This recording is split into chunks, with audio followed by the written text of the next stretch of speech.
Hi everyone, this is MJ Agostini and welcome to another edition of the Real Estate Transaction. Today our topic is closing. Yay, we're just about ready to close. Everything's been done at this point.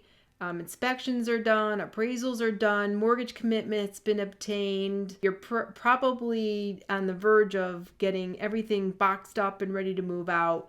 I just wanted to go through our closing procedures with you so you're 100% sure of what you need to do in this final stretch. One of my assistants will get a hold of you, probably Krista, and send you this information by email, but it's also here by video so you can go through it at your leisure. The first thing we want to talk about is the closing itself. Your attorney will provide you with the closing date, time, and location. We're filming this video during the COVID era, so now all of our closings are done at individual law offices. Gone are the days where we all sit in one room together, the buyer, the seller, the agents, and the lawyers, and do our paperwork. Unfortunately, we have to be separated with all this because of COVID rules.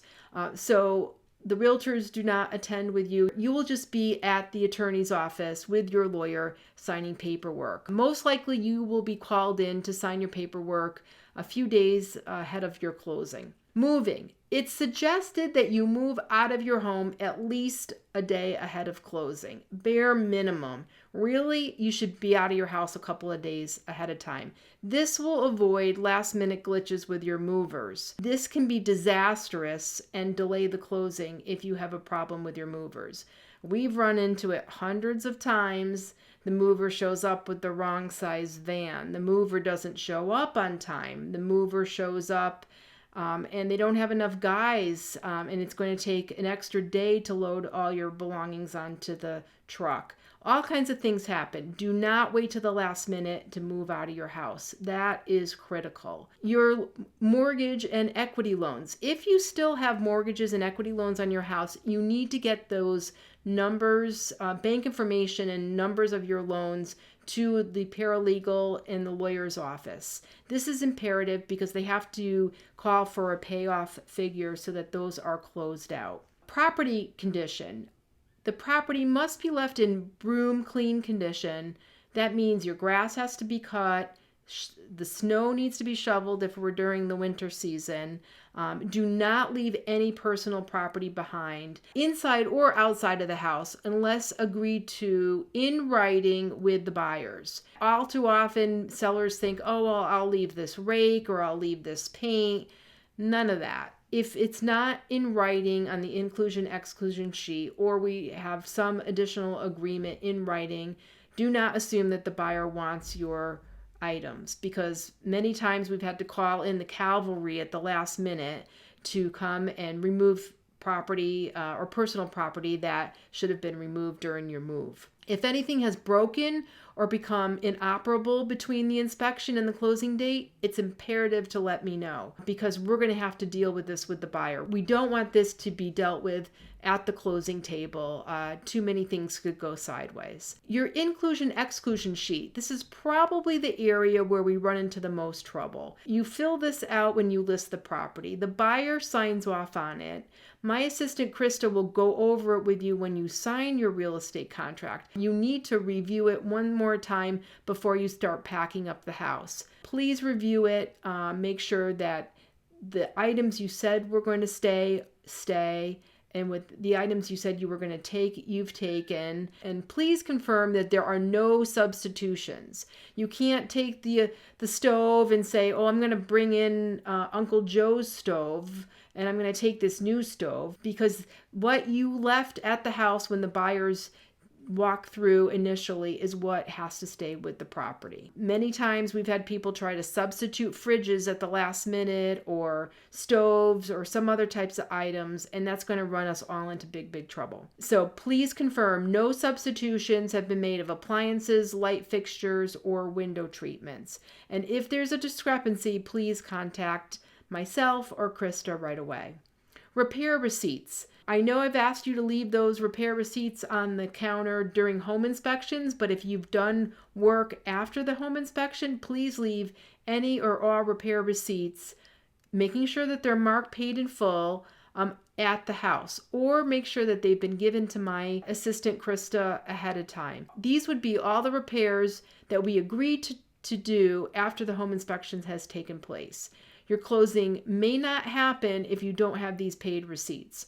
There's always an option to pay these at the closing. However, you need to let us know in advance so we can let the attorney know to cut a check for that vendor at closing. If you don't pay your contractor, there could be a threat of a mechanic's lien. So that's why we insist that all the receipts are given to us ahead of time and make sure that they are paid in full. Keys and remotes. Make sure any extra keys are left at the property. There's usually one key left in the lockbox for the walkthrough. You can also bring the keys down to your attorney's office and leave them with the attorney while you're doing your pre-signing. We have to make sure that we've delivered all keys and garage door remotes at the time of closing. Smoke and carbon monoxide detectors. You had to attest during the disclosure phase when we wrote up the disclosures that you had so many detectors and so many carbon monoxide detectors.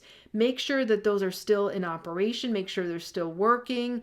Make sure that you have enough to comply with the law. Otherwise, we have to give the buyers a $250 credit at closing. So you have that option. Either make sure you adhere to the law, or you give the buyer a credit at closing. Oil and propane tanks, the tank can either get filled or a reading will need to be taken and provided to the attorney's office prior to closing. If you buy oil or propane regularly, your provider should be able to come and with what we call stick the tank. So we have an estimate of what is in your tank. If a reading cannot be taken, then it's recommended that you have the tanks filled to capacity and a receipt provided so that the adjustment can be made at closing. You will be reimbursed for any oil in your tank as well as any propane in the tank. Provide your attorney with a copy of the last bill that you paid so that they have the price per gallon. You are reimbursed for what you paid at the date that you bought the oil or propane gas, not at the current price today. Final walkthrough. Many times the walkthrough will be ordered through showing time, so you'll get a request from showing time. It'll be the last request you get from showing time regarding when the final walkthrough of the property. Most times the walkthrough is done the morning of the closing or the evening the night before the closing. Make sure your home is empty and broom clean. And don't forget to clean out your refrigerator and check your dryer. We've had people leave a whole refrigerator of food and we've had them leave their clothes in the dryer because they completely forgot during the rush of the move.